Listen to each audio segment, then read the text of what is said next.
The year was 1981. I was in my second year of pastoring my second congregation in Kentville, Nova Scotia. And that year, I, together with 3 others, were elected by Classes Eastern Canada to be delegates to Synod, a meeting in Grand Rapids, Michigan in June of that year. For those of you not familiar with the structure of our denomination, just a little bit of background information.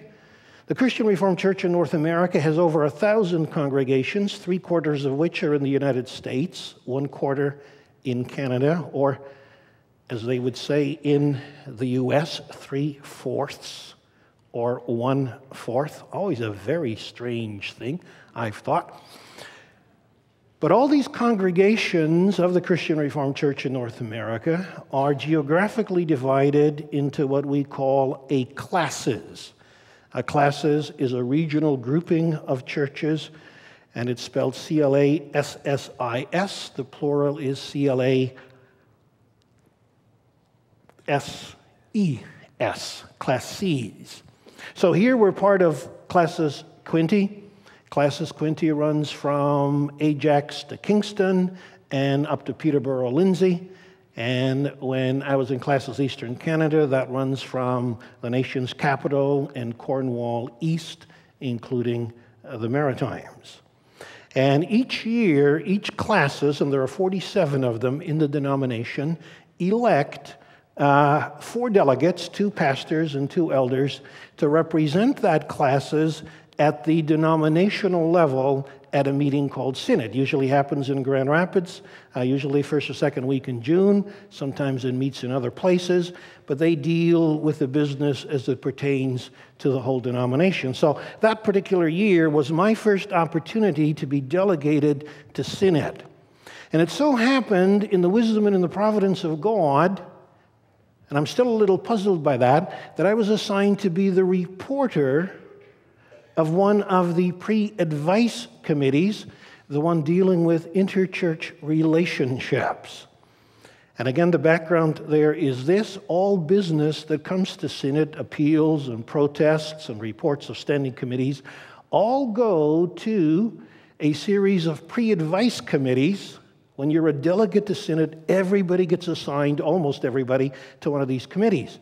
And these committees prepare the report and the recommendation, and they present it to Synod. And whatever the shortcomings, I can tell you this, whatever the shortcomings of the Christian Reformed Church may be, in certain places, we are organizationally brilliant. Because you have never seen business transacted better and faster. I've been to other denominational church meetings, and we put them to shame. I say that unabashedly. Anyway, I'm reporter for this committee. And one of the contentious items on our agenda deals with our relationships with a sister church in the Netherlands who has strayed from the beaten path in terms of same-sex relationships. They've not only begun to tolerate them among their membership, but they've also begun to tolerate them among their clergy. And they have clergy members living together openly and publicly in gay marriage relationships. And that was straining, as you can imagine, the relationship between that church and our denomination, because we're sister churches in ecclesiastical fellowship, certain privileges. It's kind of like being related to each other. So our committee has to deal with this, and being, pretty straightforward, the recommendation from our committee was to sever relationships with this particular denomination as a statement of our disapproval, lest the judgment that might fall upon them would fall upon us. Well, that created a bit of a firestorm, and that's a story for another day. It opened my eyes to how the ecclesiastical political system works.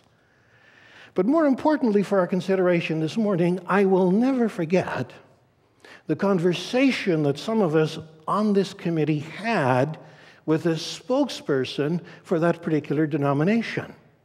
Because, of course, the conversation turned to Romans chapter 1. And if you know Romans chapter 1, it has some very strong things to say about homosexual relationships. And before I launch into that, from a pastoral point of view, let me point out that I'm well aware that in a congregation of this size, that issue is not irrelevant to us. And my heart goes out to those of us who struggle with same-sex relationships. And I don't want you to interpret what I'm saying as in any way coming down hard on you or harder on you than I would in any area where any of us struggle. We all need the grace of Jesus. But Romans chapter 1, if you're familiar with the passage, talks about the prevalence of homosexuality in the world as being a direct result of the world's rejection of God. And the passage goes on to say that God gives us over then to the passions of our hearts. And that's where this scripture comes into the picture. And this is what our discussion was about. Because of this, that is to say, God having given us over to sin, God gave them over to shameful lusts. Even their women exchanged natural relations for unnatural ones. And in the same way, the men also abandoned natural relations with women and were inflamed with lust for one another. Men committed indecent acts with other men and received in themselves the due penalty for their perversion. Now leave that verse up for just a moment. And what would a plain reading of those two verses indicate to you? Well, that women exchanged natural relations for unnatural ones, and men abandoned natural relations with women and were inflamed with lust for one another. And historically, that has been understood as referring to homosexual activity. The natural being replaced by the unnatural. And the church has understood this for centuries and centuries and centuries. And that's where this conversation with this man proved to be very intriguing. We can let go of that now for the moment, the slide. And here's how the conversation went. And I remember this like the day of yesterday. In fact, I was so puzzled by what I heard that I had to ask a colleague of mine who listened to this conversation to make sure that I had heard it correctly. Our colleague from the Netherlands raised this question. He said, for persons of homosexual orientation, what is natural? Well, of course, homosexual relationships and activity. Same-sex relationship, isn't it? So his next question was then, so what would exchanging natural relations for unnatural relations look like for a homosexual person? You see where this is going? Well, he said it would be asking them to adopt a heterosexual lifestyle. Because remember, homosexual is natural.